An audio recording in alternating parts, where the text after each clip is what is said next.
자, 오늘 8번째 계명, 뭐죠? 도둑질하지 말라라는 계명이에요. 여러분, 이제 일생 동안 살아오면서 도둑질 한 적 있습니까? 없습니까? 네. 저는 딱 2번 있습니다, 공식적으로. 초등학교 1학년 때, 1번 있었고요. 그 다음에 초등학교 5학년 때, 1번 있었습니다. 2번 있었습니다. 그래서, 현장은 다 문방구였어요, 문방구에. 문방구에서, 근데 그 2번 다, 들켜가지고, 그 문방구 주인한테 좀 많이 이렇게 혼났습니다. 그래서 한 시간 동안 손 들고 있다가 집에 간 적도 있고요. 이 도둑질 하지 말라라는 이제 계명, 이런 명령도요, 기독교인들만 지키는 명령은 아니에요. 그죠? 그러니까 사유재산이 인정되는 사회에서, 사유재산이 인정되는 사회라면 누구나 당연히 이제 지켜야 할 명령이자 사회 규범입니다. 그죠? 규범이에요. 그렇다면 하나님께서 이스라엘 백성들에게 이 8번째 계명인 도둑질 하지 말라라는 이 계명을 주신 이유가 단순히 개인의 재산을 보호하기 위해 주신 명령은 아닐 거예요. 그죠? 아닐 겁니다. 여러분, 인간의 욕심이 어떻게, 한계가 있습니까? 인간의 욕심이 한계가 있어요? 여러분의 욕심은 딱 어디까지만 채워지면 더 이상 욕심 부리지 않고 만족하고 아주, 오히려 더 넘치는 그런 것들을 다 나누고 그러세요? 네? 여러분, 인간의 욕심은 한이 없는 것 같아요. 네. 예전에는, 정말 요 정도까지만 내가 요 정도만 내가 살면 정말 원이 없겠다라고 하는데 어느 정도 그 자리에 딱 왔을 때는 더 높은 곳을 바라보는 게 우리의 모습인 것 같아요. 예를 들어서 차량도 그냥 굴러다니기만 하면 돼. 내가 어디 가더라도 정말 굴러다니기만 하는 차만 있었으면 좋겠어. 근데 막상 그게 생기잖아요? 이게 좀 쿨시트까지 있었으면 좋았을 텐데. 아니면 요즘에는 안마까지 되는 그런 의자가 있더라고요. 점점 우리의 욕심은요, 계속 욕심을 낳는 것 같아요. 네.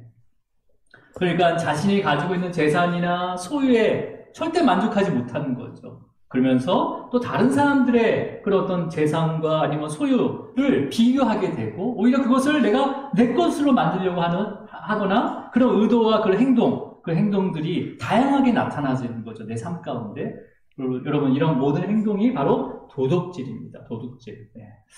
자, 여기서 하나님께서 도둑질 하지 말라라는 명령에는요, 1차적으로 정말 상대방의 재산을 몰래 훔치는 거 외에 또 남의 것을 부당하고 불법적으로 이렇게 가로채는 그 모든 것을 포함되고 있어요. 그래서 예를 들어서 지금은 지금 사회에서 보면 주가 조작이라든지, 그 다음에 아니면 정말, 어떤 사람이 정말 진품과 비슷하게 만들어가지고 판매하는 것도 도둑질입니다.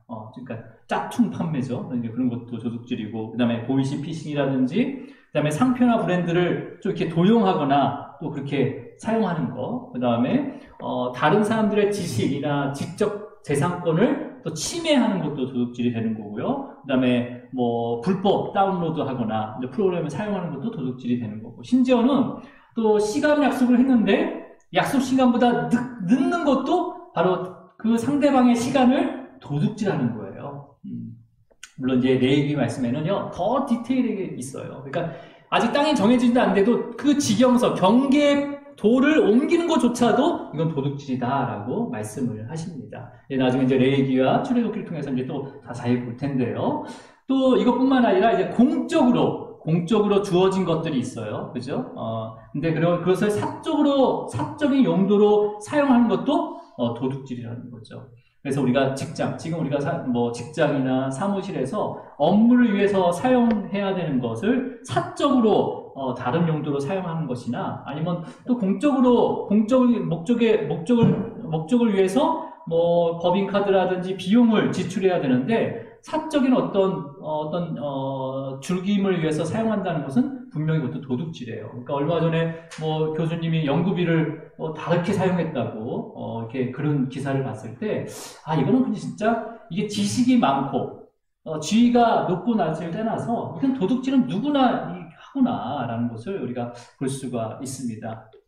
자, 근데요, 여러분, 성령님께서 우리의 마음 속에서 날마다 역사하시잖아요. 그러면 이런 이렇게 나열한 죄뿐만 아니라 죄의 모양이라도 있으면 마음을 찌르게 합니다. 그리고 결국 회개케 하시고 그 다음에 그것을 또 보상하게 만들어요. 제가 이제 회사에 있을 때, 회사를 좀 한 7년 조금 넘게 다녔는데, 벌써 이제 20년 전의 이야기더라고요. 제가 말씀을 준비하면서 20년 전의 이야기, 정확히 20년 전의 이야기예요. 딱 요맘때였을 겁니다. 요맘때. 왜 기억하냐면, 우리 아들이 큰아들이 태어난 때였어요. 20살 딱 됐으니까. 2000년도에, 제가 이제 회사 다니고 있을 때, 제가 이제 업무가 이제 프로그램 짜는 그런 일들을 했었는데, 이제 프로그램을 개발하기 위해서 외주로 제가 파견을 나간 적이 있어요. 외부 업체로 파견을 나가서 같이 일하는 적이 있었는데, 그 업체는요, 지금도 얘기하면 가장 큰 기업이라고 하는 S모 그룹에 소속된, IT 사업부에 소속된 사람이 젊은 사람들이 나오면서 창업을 한 회사였습니다. 그래서 그 회사였는데, 그 창업한 사람 중에 몇몇이 기독교인이었어요. 그래서 공식적인 일도 하지만은 또 어떤 일을 했냐면, 그 당시에 컴퓨터가 계속 빠르게 발전하고 있었잖아요. 그래서 사양이 낮아진 컴퓨터들을 좀 이렇게 기부를 받아가지고 그것을 다시 재조립해가지고 선교지로 보내거나, 그 다음에 캄보디아나 베트남이나 그런 낙후된 지역에 IT 교육센터를 세워가지고 그 사람들이 자기의 재능을 1년에 몇 번씩 가서 교육센터 선생님으로 섬기고 그렇게 섬기는 업체였습니다. 그래서 그 당시 그 업체의 공동 대표가 2명이 있었는데, 한 분이 이렇게 간증을 하는 거예요. 내가 교회를 다니고 또 말씀을 보고 또 여러 가지의 그런 어떤 은혜의 자리에 있다 보니까 성령님께서 그렇게 위로를 많이 하시더래요. 그러면서 삶의 모든 우선순위가 하나씩 내가 바꾸려고 한 것도 아닌데 어느 순간에 이게 바뀌어진다는 거예요.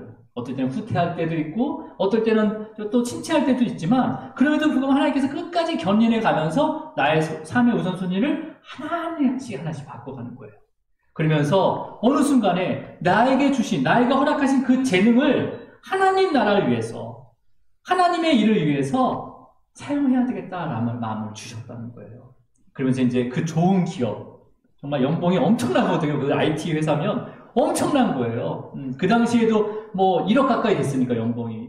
그러니까 그 회사를 나와야 되겠다, 퇴직해야 되겠다라는 결단을 했다고 하더라고요. 근데 이 결단하면서 퇴직을 준비하면서 뭐가 마음에 찔렸냐면, 이제까지 내가 회사 다니면서 사적으로 회사 물건을 사용했던 것들, 취했던 것들이 막 생각이 난다는 거예요. 그래가지고 집에 회사 거 있으면 다 그냥 퇴직하기 전에 다 갖다 놨다는 거예요. 갖다 놓고 또 뭐예요? 물론 분명히 뭘 가져왔는데 집에 없는 거죠. 그럴 경우에는 돈을 자기 실비로 계산해가지고 또 회사에다 이렇게 사서 놓고 그런 일을 했다고 간증을 하는 거죠. 그 당시 저도 30대 초반이었기 때문에 교회를 다니고 있었잖아요. 그래서 그 얘기를 들으면서 참 유별나시다. 참 은혜를 받는 것도 있었지만 참 유별나시다라고 이렇게 생각을 했었는데, 이제 제가 그 나이 되니까 그때 대표가 한 40대 후반 정도 되었거든요. 그래서 어쨌든 제가 지금 생각해 보니까 이해가 되는 거예요. 성령님께서 우리의 10년 가운데 역사하시잖아요. 그럼 양심에 굉장히 민감해집니다. 조금만 좀 마음에 걸리는 게 있으면 딱 멈추게 하세요. 여러분, 성령님께서 역사하셔야지만, 우리 10년 가운데 역사하셔야지만이 우리의 생각과 마음을 지킬 수 있습니다. 우리가 아무리 윤리적이고 아무리 도덕적으로 내가 외친다 하더라도요, 그건 지킬 수 없어요. 우리의 본성이 죄성이기 때문에 욕심을 낳게 되는 거예요. 그리고 사망에 이르게 되는 거죠. 성령님께서 늘 우리 마음 가운데 내주할 수 있도록 우리가 항상 기도하고 우리가 의지해야 되는 거예요. 성령님께서 계속 내주하려면 어떻게 돼요? 말씀 안에 있어야 되는 거예요. 그래서 내가 그 말씀이 이해되지 않고 계속 말씀을 묵상하고 기도를 해야 되는 거죠. 그랬을 때 성령님께서 우리의 마음을 온전하게 하십니다. 온전하게 하시는 거예요. 자, 그렇다면요, 먼저 3,400년 전에 처음 그 시내산 앞에서 이 계명을 받았단 말이에요. 도둑질 하지 말라라는 이 명령을 이스라엘 백성들이 받았어요. 근데 여러분, 우리가 뭐 이제 누군가가 도둑질하지 마시오 하게 되면 내가 뭘 훔쳤지? 이렇게 생각할 수 있잖아요. 누군가 얘기하면 또 부모들이 자녀들에게 야 너 뭐 하지 마라고 하면 내가 그거 했나? 안 했어요. 막 이렇게 이렇게 생각을 하잖아요. 그러니까 그 당시 시내산 앞에서 이스라엘 백성들에게 하나님께서 그 구름과 그 번개 뇌호 가운데 도둑질하지 말라라고 했을 때 이스라엘 백성들이 예 알겠습니다라는 게 아니라 혹시 내가 뭘 도둑질한 게 있나? 라고 생각하지 않았겠어요? 그죠? 그러니까 그 당시에 이스라엘 백성들은요 특별한 뭐 사유 재산뿐만 아니라 공적으로 사용되는 물건이 없었어요.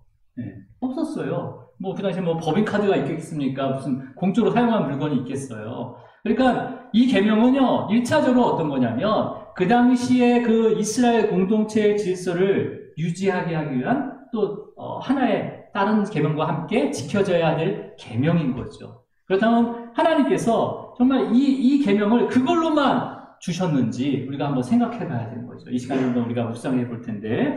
자, 그러면 이제 시내산에 먼저 도둑질 하지 말라라는 계명을 받았어요. 그러니까 아마 이스라엘 백성들이 우리가 뭘 도둑질한 거지? 라고 생각했겠죠. 그러면서 그 당시에 이스라엘 백성들은요, 방금 340년 동안 애굽에서 노예로 살았어요. 그러니까 무슨 소유가 있을 수 있는 게 아니에요. 그죠?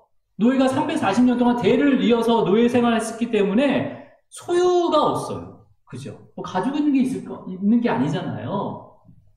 그냥 그 당시에 광야에 가지고 있었던 것은요, 이스라엘 백성들이 가지고 있었던 것은 애굽에서 나올 때 애굽 사람들에게 받은 귀금속, 의복, 그거하고 그 다음에 가족처럼 기르던 가축들 또 뭐가 있을까요? 매일매일 아침마다 하루 먹을 만큼 거두어서 가지고 있는 만나. 아마 요 정도가 아마 가지고 있는 재산일 거예요. 그죠? 그들에게.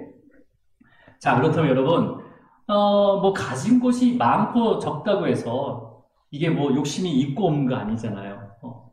300만 명이 뭐 재산이 뭐 똑같이 있든 아니면 그 수준에 있어도 그 수준에서 또 부러워하는 점이 있을 거 아니에요. 예를 들어서 누구네 집 가축은 좀 건강해.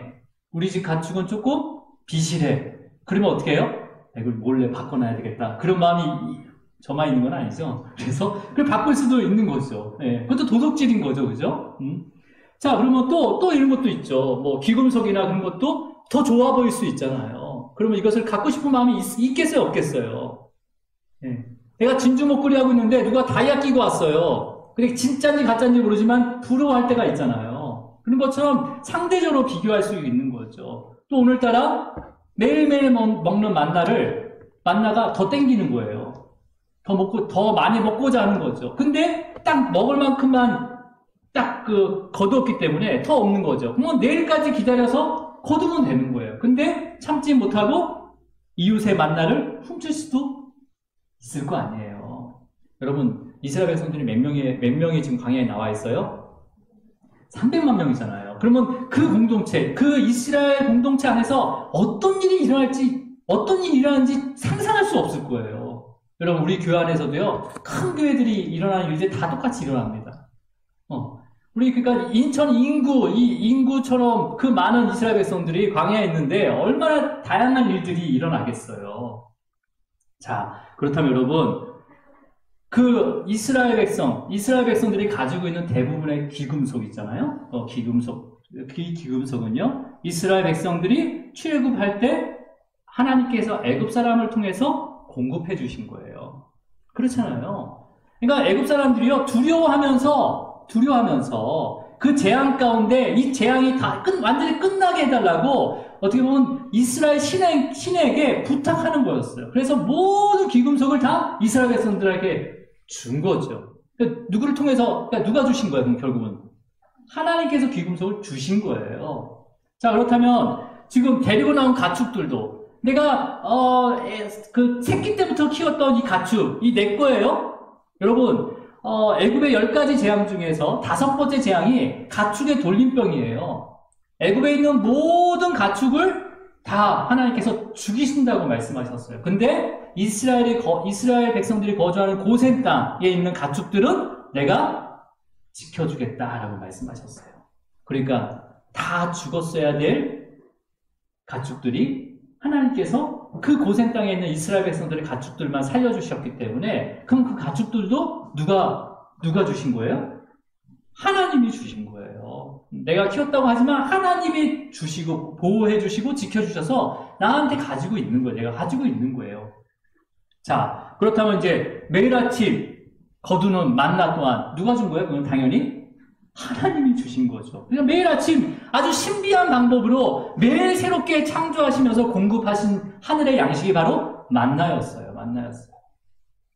놀라운 것은 그 만나를 가족들이 먹을 양만큼만 거두게 하시고 해가 뜨면 완전히 다 없앴습니다. 사라지게 만드셨어요. 그래서 혹여나 또 하루 먹을 만큼 먹을 양보다 더 많이 거두게 된다면 초과된 그 만나는 어떻게 했습니까? 벌레가 생기고 냄새가 나게 만들어서 먹지 못하게 만들었잖아요. 그러니까 욕심을 부리고 싶어도 욕심을 부릴 수 있다 없다?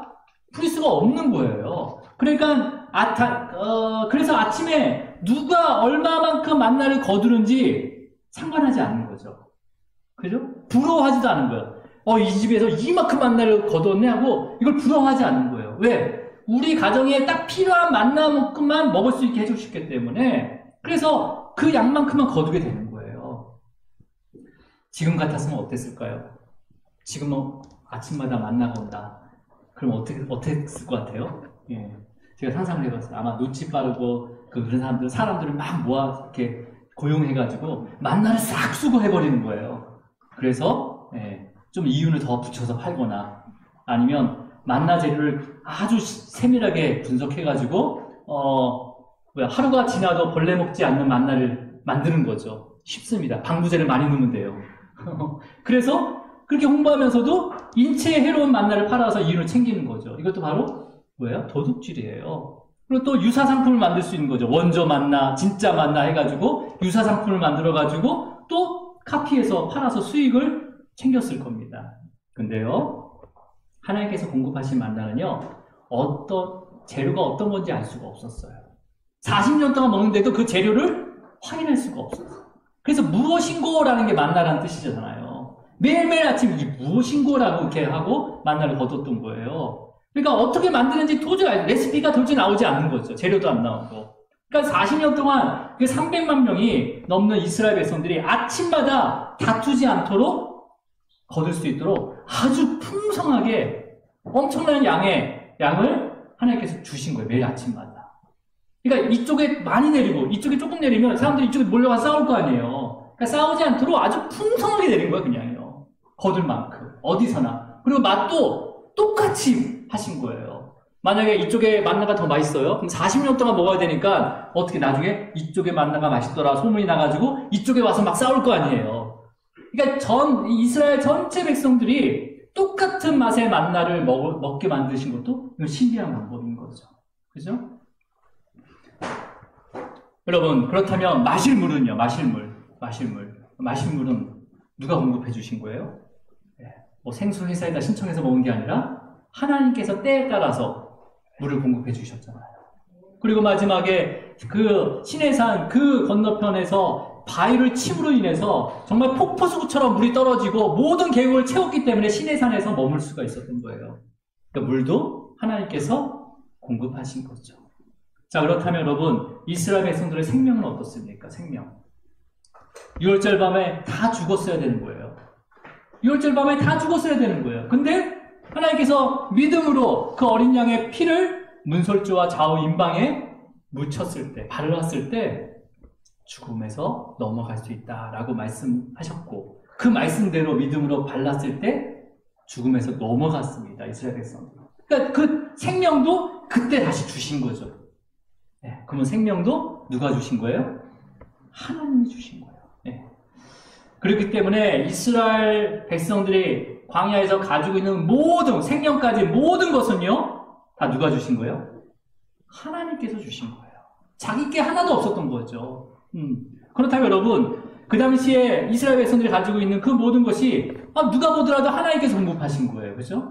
그것을 안다면 타인의 것을 탐내거나 아니면 가지고자 한다고 하면 이것은 누구 걸 뺏는 거나 마찬가지예요. 하나님의 것을 훔치는 것과 같은 거죠. 그죠? 도둑질을 하는 거예요, 바로. 여러분, 우리가 이제 그 이후에 많은 시간이 지났습니다. 지금까지. 많은 시간이 지났어요. 그러면서 문화가 발전되고, 그 다음에 과학과 기술이 발전되면서 우리가 거주하는 형태도 많이 바뀌었어요. 그죠? 예전에는 장막, 그 다음에 초가집, 기와집, 판잣집, 그 다음에 슬라브, 그 다음에는 어디에 지금 누가 높이 올라가나 하고 있잖아요, 지금요. 그런 거주 형태도 바뀌었어요. 그냥 먹고 마시는 것도 만나뿐만 아니라 이제는 TV만 틀면 아주 곳곳의 맛집과 정말 상상할 수 없는 레시피가 오픈이 돼가지고 얼마든지 재료 사다가 만들어 먹을 수가 있어요. 네. 물론 그것도 뭐 재능이 있어야 되겠지만은 하여튼 그런 먹고 마시는 거. 그 다음에 수많은 편의시설 얼마나 많아요, 그렇죠? 옛날보다 뭐 건조기부터 그 다음에 뭐 스팀 다리미 그걸 상상 세탁소에서만 스팀이 되는 줄 알았지 예전에 우리 어렸을 때는. 지금은 집에서도 하잖아요, 그죠? 그런 시설들. 그 다음에 전자제품이 발전하면서 정말 너무나 혜택을 받는 사회를 우리가 살고 있어요. 그렇죠? 그러니까 적당한 비용만 지불하면 얼마든지 누릴 수 있는 사회입니다, 지금. 근데요, 비용을 지불하고 누리더라도 이 세상에서 누리는 모든 것은요, 하나님의 일반 은총 가운데 하나님께서 공급해 주신 거예요. 각각의 개인들에게 하나님께서 맡겨주신 겁니다. 맡겨주신 거예요.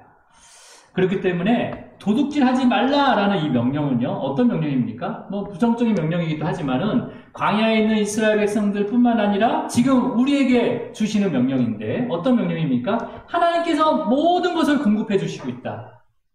그리고 맡겨주셨다는 것을 믿어라! 라는 긍정 명령이 되는 거죠.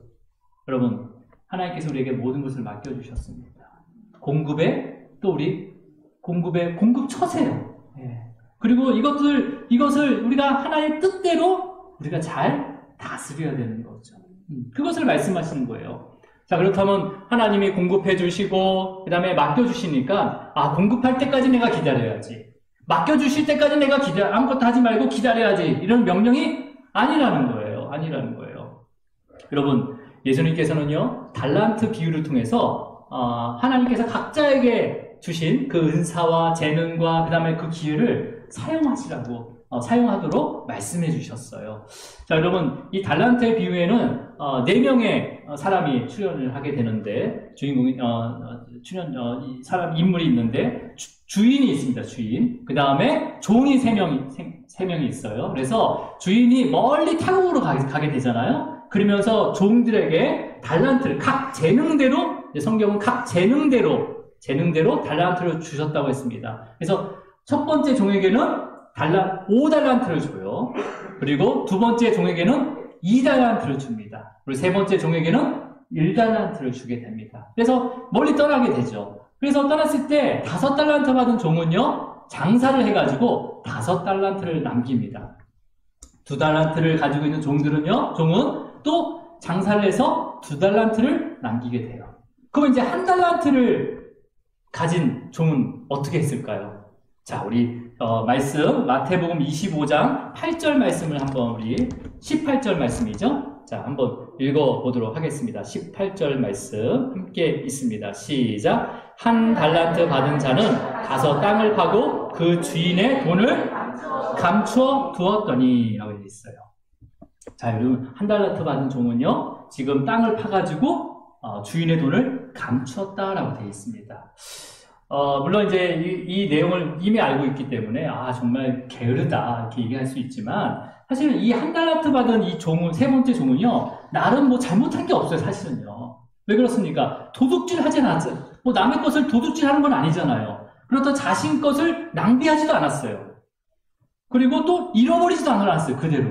그 물질을. 그죠? 네. 그럼에도 불구하고 주인은 그 1달란트를 뺏어서 10달란트 있는 자에게 주게 됩니다. 여러분, 이 비유에서 달란트는요, 물질 개념이 아니라 재능과 은사를 나타냅니다. 재능과 은사를 나타내는 거예요. 그러니까 뭐 수익이 얼마큼 됐다, 따블이다 그 개념이 아니에요. 지금 그 재능대로 사용했냐 안 했냐를 묻고 있는 거죠. 그러니까 하나님께서 주신 재능과 은사를 활용하지 않는 것도 하나님의 것을 도둑질하는 거예요. 그러니까 하나님께서 그걸 사용하지 않으니까 어떻게 다시 거두는 거죠. 여러분, 은사나 재능을 사용하지 않잖아요? 하나님 거두십니다. 은사를 사모하셔야 되는 거예요. 그 사모한 것뿐만 아니라 그것을 사용하셔야 되는 거예요. 근데 그 은사는요, 하나님이 주시는 선물이에요. 그러니까 여러분이 뭘 내가 잘한다 못한다는 게 아니라 하나님께서 주신 그 은사를 찾는 거예요. 찾는 거예요. 그러면요, 그게 조그만 은사, 내가 자신이 없는데 하는데도 그것을 찾게 되잖아요. 하나님께서 그 은사를 더 허락하십니다.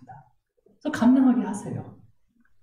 자, 여러분, 여기서 한 달란트 받은 종이 주인의 종을 감추었다라고 돼 있어요. 그죠? 감추었다. 근데 여러분, 이 감추었다는 헬라 언어 의미가 뭐냐면 모르다라는 의미를 가지고 있습니다. 모르다. 그러니까 돈을 모르다. 이 개념이 아니잖아요. 이 돈은 재능과 은사를 얘기하는 거예요. 달란트를 얘기하는 거잖아요. 돈은. 그러니까 재능과 은사와 그런 그 재능과 은사를 뭐였다? 감췄다는 것은 뭐예요? 몰랐다는 거예요. 내 은사를 모르는 것도 죄입니다. 찾지 않는 것도 죄라는 거예요. 사용하지 않는 것도 죄라는 거예요. 숨기는 것도 죄라는 거예요. 우리가 교회를 딱 이렇게 이제 오시는 분 새로 등록하시면 저는 아무것도 몰라요. 이게 바로 숨기는 거예요. 은사를 숨기는 거나 마찬가지. 네. 여러분, 그러니까 지금 뭐예요? 하나님께서 주신 재능과 은사를 뭔지 모르는 것과 사용하지 않는 것도 하나님의 것을 도둑질하는 것이다 라고 말씀하시는 거예요. 그렇다면 여러분, 하나님께서 여러분에게 맡겨주신 재능과 은사가 무엇인지 찾으셔야 돼요. 찾으셔야 돼요. 물론 벌써 찾으신 분도 있겠지만 계속 찾으셔야 돼요. 한두 개가 아니에요, 여러분. 하나님께서 은사를 하나는 주지 않습니다. 때에 따라서 그 은사를 계속 주세요. 계속 주세요. 그래서 그 은사를 찾으시고 그 은사를 하나님의 나라를 위해서 또 이웃을 위해서 사용하시기 바랍니다. 사용하시기 바랍니다. 그것을 통해서 하나님을 나타내는 거예요. 나타내는 거예요. 그러죠. 이제 정말 믿지 않는 사람들이 저 사람이 저런 것도 할 수 있어? 어떻게 할 수 있지? 하면서 하나님을 높이는 거예요. 백성들이 친송을 받는 거예요. 자, 그럼 여러분 자신이 가지고 있는 그 재능을 잘 사용해서 또 수익이나 재산이 많아지면 또 그렇다고 해서 그 재산들이나 수익을 자기 마음대로 사용하면 됩니까? 안 됩니까? 안 된다. 당연히 안 되는 거죠. 그 비유를 또 예수님께서 부자 청년과의 대화를 통해서 알려주세요. 자, 우리 예수님의 제자가 되고 싶은 사람이 한 명 있습니다. 물론 마태복음에서는 부자 청년이라고 하고 누가복음에서는 관리라고 얘기하는데 마가복음에서는 그 사람 한 사람이 그냥 일반 지칭으로 얘기합니다. 물론 이제 그 친구는 돈이 많은 사람이에요. 자, 우리 한번 마가복음을 한번 볼게요. 마가복음 10장 17절 말씀 한번 읽어볼게요. 10장 17절 말씀. 자, 함께 읽도록 하겠습니다. 시작. 한 사람이 달려와서 꿇어 앉아 묻자오되 선한 선생님이여 내가 무엇을 하여야 영생을 얻으리이까? 이 한 사람은요 재물이 많은 부자예요. 그러니까 뭐예요? 재물의 은사를 갖추고 있는 자죠. 그죠? 여러분, 부자가 되는 것도 은사입니다. 이런 은사를 여러분 사모하시기 바랍니다. 제일 많이 사모하지 않겠어요? 우리가 살아가면서 그 재물의 은사를 가장 많이 사모하잖아요. 아닌 척 하더라도 그 마음은 다 살아가고 있을 거예요. 그죠? 근데 이 은사를 가진 이 젊은 그 사람이 영생을 얻는 것을 몰라서 예수님께 질문한 게 아니에요. 여러분, 그 당시에 영생을 얻은 조건이 뭐냐면요. 모세의 율법을 잘 지키면 영생을 얻을 수 있다라고 생각하고 있었어요. 그 당시에는. 그러니까 이 사람은 누구보다도 자신은 어렸을 때부터 그 율법을 잘 지켰다고 생각하면서 이제는 이 정도 기준이면 내가 예수님의 제자로 합당하지 않습니까? 라고 스스로 판단하고 예수님한테 질문하는 거예요. 예수님께서는 그 질문 의도를 아셨죠. 그래서 이렇게 대답을 합니다. 19절 말씀 읽겠습니다. 시작. 내가 계명을 안 하니 살인하지 말라, 간음하지 말라, 도둑질하지 말라, 거짓 증언하지 말라, 속여 빼앗지 말라, 내 부모를 공경하라 하였느니라. 지금 이웃과의 그 관계에 대한 율법을 하나하나 예수님께서 말씀해 주신 거죠. 그랬더니 이 젊은 자가 그 사람이 자신은 어렸을 때부터 이거 다 잘 지켰습니다 라고 대답을 해요. 마태복음에서는 또 뭐가 부족한데요? 라고 질문을 하거든요. 예수님한테. 예수님이 어떻게 대답하는지 21절을 읽도록 하겠습니다. 시작. 사랑하사 이르시되 내가 아직도 한 가지 부족한 것이 있으니 가서 내게 있는 것을 다 팔아 가난한 자들에게 주라. 그리하면 하늘에서 보화가 내게 있으리라. 그리고 와서 나를 따르리라 하시니. 지금 예수님께서는요, 그 부자 청년에게 아직도 부족한 게 있대요. 그게 뭐냐면 네가 가지고 있는 모든 것을 팔아가지고 가난한 자에게 주라는 거예요. 여러분, 부족한 게 아니라 제일 많이 갖고 있는 거거든요. 재산을요. 그러니까 이 부자 청년, 이 사람은요, 자신의 은사가 재물이었어요. 재물. 근데 그것을 내려놓지 못하는 거죠. 그것을 하나님의 합당한 뜻 가운데 사용하지 않는 거예요. 그러니까 여러분, 그러니까 예수님께서 뭘 얘기하는 거예요? 하나님께서 허락하신 그 은사, 재물의 은사, 하나님 뜻대로 사용하면 땅에서는 재물이 없어질 줄 모르지만 하늘의 보화가 너에게 여전히 남아있다라고 말씀하시는 거죠. 그러니까 여러분, 이 사람에게 가장 삶에서 중요한 게 바로 보화였어요. 그래서 그것을 아시고 예수님께서는요, 이 재물을 허락하신 분이 누구냐, 이것을 깨닫길 바란다라는 말씀 가운데 이 말씀을 하신 거예요.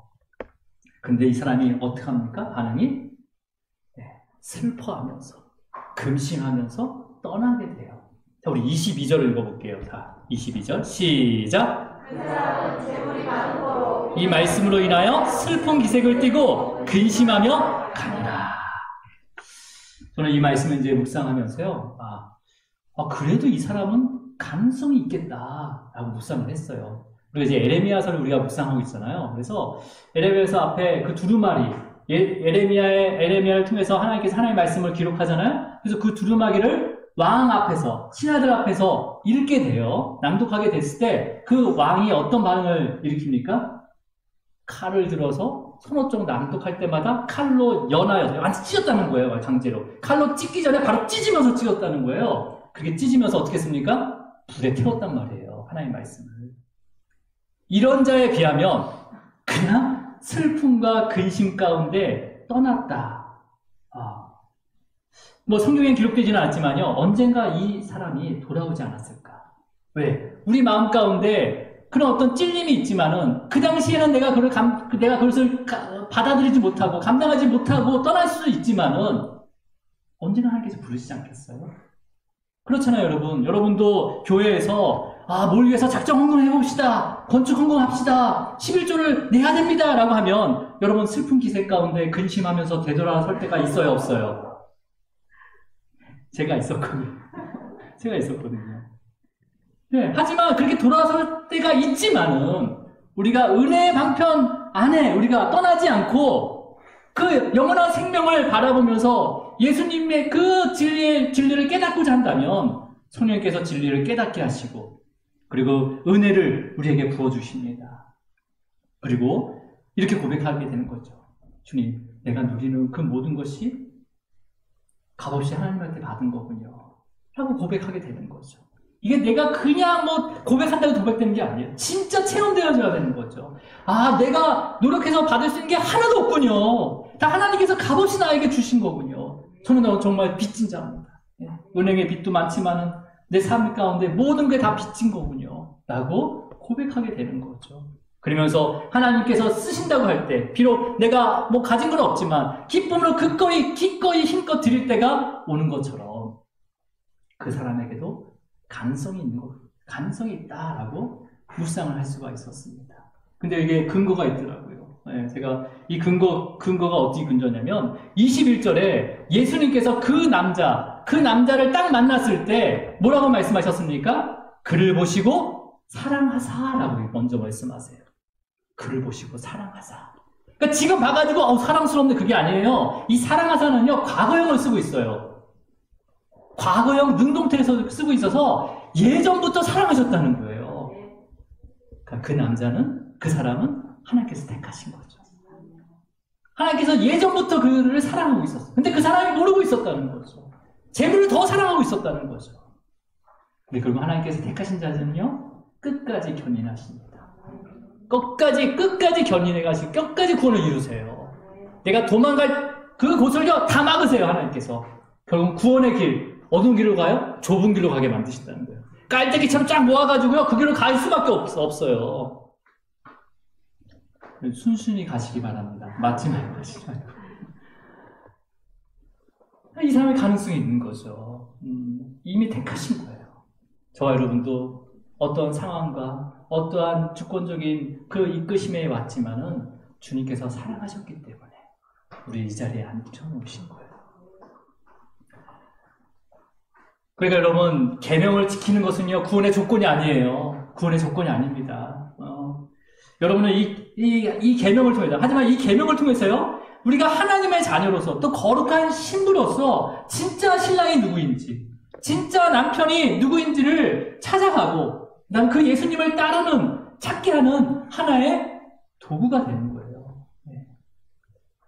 그러면 여러분, 사실 신의 상 앞에서 이 명령을 받는 이스라엘 백성들이 도둑질하지 말라라는 이 명령을 잘 지켰을까요? 잘 지켰을까요? 아마 잘 지켰으면요, 여기 나오지도 않았을 거예요. 여러분, 출애굽을 할 때 애굽 사람들에게 받은 은금 폐물이 있었습니다. 그죠? 하나님께서 주신 거예요. 분명히 하나님께서 주신 거예요. 근데 이 주신 이유가 뭘까요? 물론 가정을 세우고 그다음에 도움을 주는 이유도 있지만은요. 앞으로 하나님께서 임재할 광야 가운데 임재할 성전을 세우고 그 성전에 사용된 기물들을 그 은금 폐물로 만들기 위해서 하나님께서 미리 주신 선물이란 말이에요. 근데 시내 산에서 40일 동안 모세가 내려오지 않자 그 은금 폐물을 모아서 뭘 만듭니까? 네, 그럼 어떻게 이렇게 잘하세요? 금송아지를 만들어버리는 거예요. 하나님의 것을요, 원래 하나님의 목적대로 사용하지 않았기 때문에 이건 도둑질한 거죠. 여덟 번째 계명을 어긴 겁니다. 네. 여러분, 또 이스라엘 백성들이요, 소유한 가축들이 있었어요. 이 가축들도 하나님께서 주신 거예요. 그러면서 그 긴 광야 생활 동안에 만나만 먹는 게 아니라 가끔은 고기도 먹을 수 있게, 또 그 다음에 그 우유도 마실 수 있게, 칼슘 부족하니까 골다공증 오면 안 되잖아요. 그래서 우유도 먹여주시고, 그 다음에 그 털을 통해서 옷도 입히시고, 그 다음에 장막도 질 수 있도록, 보수할 수 있도록 그 털도 허락하셨어요. 그러니까 우리의 의식주를 다 해결하셨다는 거죠. 근데 특별히 흠없는 가축은요, 이스라엘 백성들의 죄를 사하기 위해서 제물로 사용할 수 있도록 하나님께서 애굽의 그 많은 재앙 가운데 가축을 죽이지 않고 이스라엘 백성들에게 주신 거예요. 주신 거예요. 여러분, 그러니까 뭐예요? 이미 구약에서도 이스라엘의 그 죄값을 치를 수 있도록 그 제물을 자기들이 준비한 게 아니라 하나님께서 준비해 주신 거예요. 여러분, 이 모든 모형은 예수님께로 향하고 있는 거예요. 예수님, 누구 때문에 오셨습니까? 네, 우리 때문에 이 땅 가운데 오신 거예요. 하나님이 보내신 거예요. 우리의 죄를 사하기 위해서. 마찬가지로 그 이스라엘 광야 가운데 이 가축도요, 하나님께서 주신 거예요. 하나님께서 허락하신 거예요. 근데 여러분, 이것을 가르치고 죄사함의 제사를 인도하는 그 제사장들이요, 그 희생제물을 드리게 되면 분명히 제사장의 몫이 따로 정해져 있었는데도 불구하고 어떤 일을 사사기 지난 다음에 상회상에서 어떤 일이 있었냐면 새 갈고리를 만들어가지고요, 그 가마솥에서 하나님께 드린 희생의 제물을요 긁어가지고 자기가 취하는 일까지 생기게 됐습니다. 그걸 도둑질하는 거죠. 그리고 또 희생 제물 중에서 첫 번째 나오는 그 기름은요, 반드시 하나님 앞에 태워서 드려야 되는 거예요. 그래서 어떻게 했는지 우리 사무엘상 2장 16절 말씀을 한번 읽어볼게요. 시작.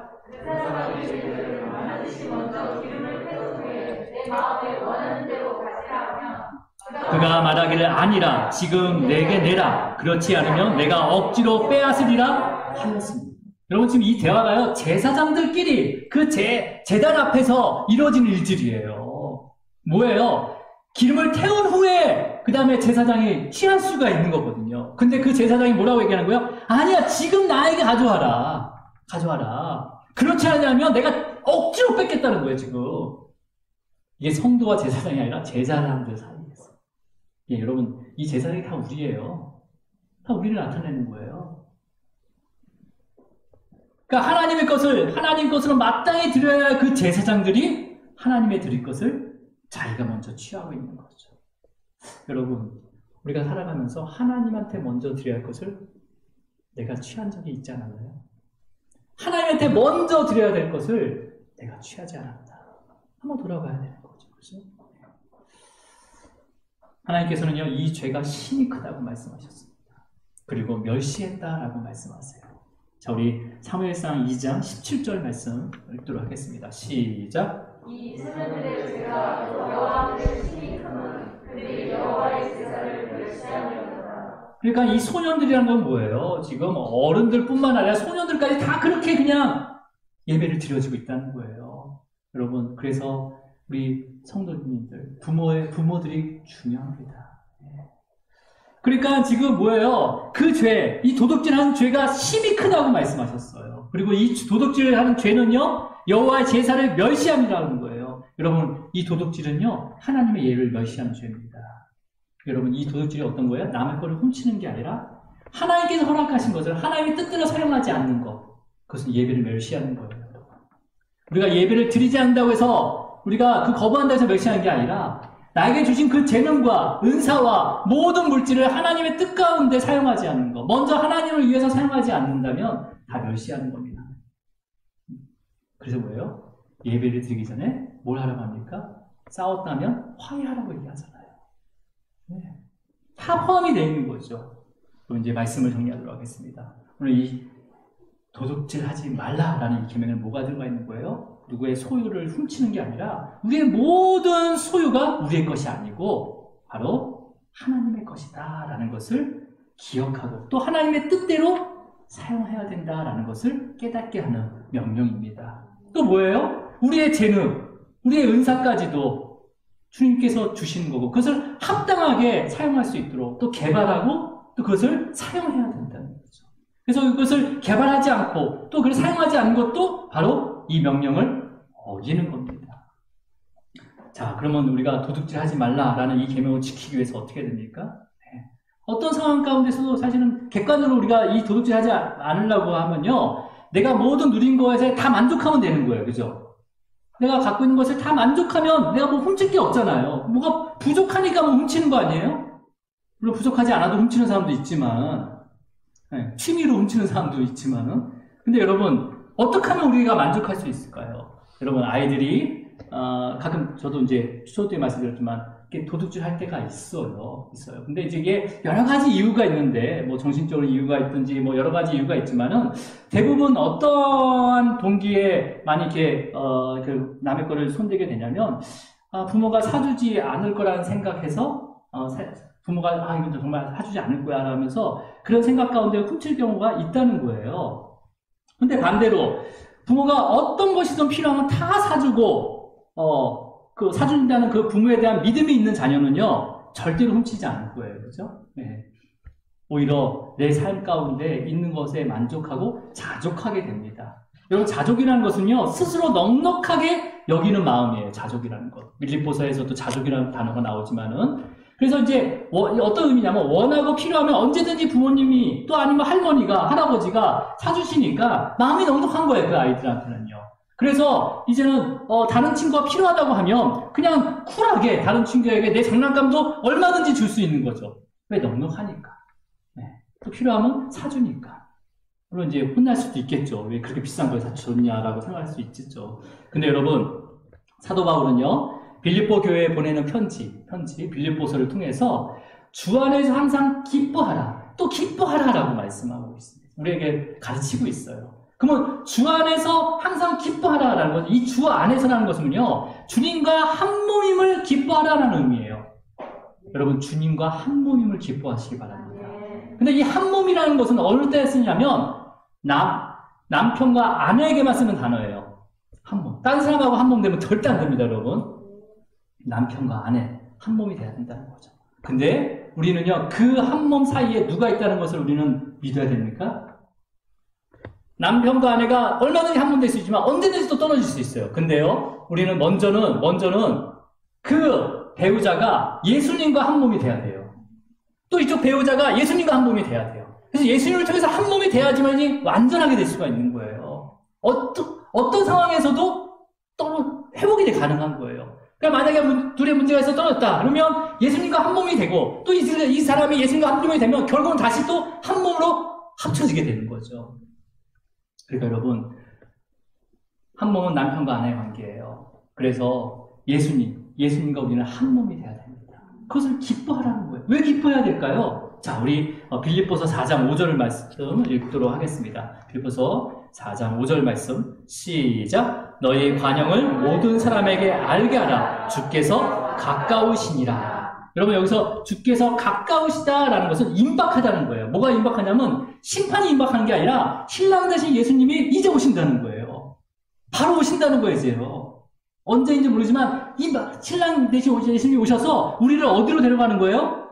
보좌 앞으로 데려가면서 영원히 거의 거처로 인도하신다는 거죠. 그래서 요한계시록 1장에 보면 때가 가까움이라 할 때 이 가까움과 그 다음에 가까우시라 이 헬라어 동사가 똑같은 단어를 씁니다. 그러니까 예수님이 곧 오신다는 거죠. 심판의 주가 아니라 우리를 신부로 영접하기 위해서 곧 오신다는 거예요. 자, 여러분, 그렇다면 여러분, 그냥 오시는 게, 우리만 데려가는 게 아니라 이미 예수님께서는 하늘에다 우리와 함께 거처할 처소를 준비해 놓으셨습니다. 준비해 놓으셨어요. 자, 여러분, 요한계시록 보면 그 영원한 거처, 새 예루살렘 성을 얘기하고 12개의 문인데 다 진주로 뒤덮여 있어요. 그리고 그 안에 우리가 보지도 못하고 한 번도 보지도 못한 보소로 다 박혀져 있습니다. 예, 근데 여러분, 그 성의 규모, 뭐 그런 것을 생각 안 하더라도 그냥 도로, 길, 그 성으로 가는 모든 길, 그러니까 우리가 보면 여기 교회 앞에 길, 그 다음에 여기 도로길, 그 다음에 전원주택에 있는 뭐 다 길이 있잖아요. 그 길이 유리같이 정금처럼 돼 있대요. 하늘에 우리 처소로 가는 그 길은 유리 같은 정금, 완전 100% 순금으로 돼 있다는 거예요. 그러니까 여러분, 이것을 믿는 신부들은 이 땅에서 무슨 도둑질 하겠어요? 오히려 여기 갖고 있는 거 그냥 다 관용해서 풀어주고 하지 않겠어요? 무겁게 뭐로 들고 가요? 거기는 길인데 다. 길이 그냥 정금이에요, 여러분. 네? 축구장도 다 정금으로 돼 있어요, 그냥. 우리의 신랑 되신 예수님이요, 만유의 주이십니다. 이 모든 피조물을 창조하셨어요. 네, 우리의 구원주가 되시는 거예요, 구원주가. 네. 그러니까 여러분, 그것을요, 선포하는 거죠. 어떻게 선포해요? 그냥 우리가 가지고 있는 것을 나눠주는 거예요. 관용을 베푸는 거예요. 이 관용이 뭐예요? 하나님의 성품이에요. 구제와 친절과, 그 다음에 사랑과, 그 다음에 인내와 양보, 이 모든 게 들어있는 게 관용이에요. 여러분, 하늘의 거처, 주님께서 준비하신 그 하늘의 거처를 바라보시기 바랍니다. 네. 그러니까, 부모가 모든 것을 해준다고 했는데, 자녀들이 만족하잖아요. 자족하잖아요. 그러면 하늘에 있는 신랑 되신 그 예수님이 우리 모든 만물에 주세요. 얼마든지 우리에게 필요한 것을 다 줄 수 있는 거예요. 그것을 믿는 자는 이 계명을 지킬 수 있습니다. 내가 많이 있다고 이 도둑질 하지 말라, 이 계명을 지킬 수 있는 게 아니에요.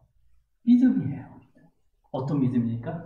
우리의 신랑 되신 곧 가까이 오실 그 주님이 만유의 주시다, 창조의 주시다라는 것을 믿는 거죠. 그분이 나의 신랑임을 믿는 거죠. 네. 여러분, 우리가 이제 이 신랑 되신 예수님이 오실 때까지 우리의 재능을 찾아야 됩니다. 하나님의 주신 것을 다 인정해야 되는 거예요. 그리고 그것을 잘 사용하면서 이제는 어떻게 기도할 수 있어요? 이렇게 기도할 수 있어요. 빌립보서 4장 6절과 7절 읽고 말씀을 마치도록 하겠습니다. 빌립보서 4장 6절과 7절 시작. 아무것도 염려하지 말고 모든 일에 기도와 간구로 너희 구할 것을 감사함으로 하나님께 아뢰라. 그리하며 모든 지각에 뛰어난 하나님의 평강이 그리스도 예수 안에서 너희 마음과 생각을 지키시리라. 아멘.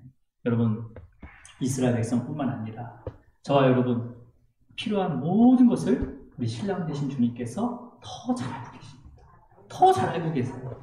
그래서 주 안에서 주님과 한 몸으로 믿음으로 그 모든 일에 기도와 간구로 구할 때 이 땅에서도 때에 따라서 평강을 주시고 그 다음에 하나님의 그 계명을 지킬 수 있도록 마음과 생각을 지켜주시고 또 형편에 따라서요 또 모든 것을 공급해 주심을 믿으시기를 주의 이름으로 축원합니다.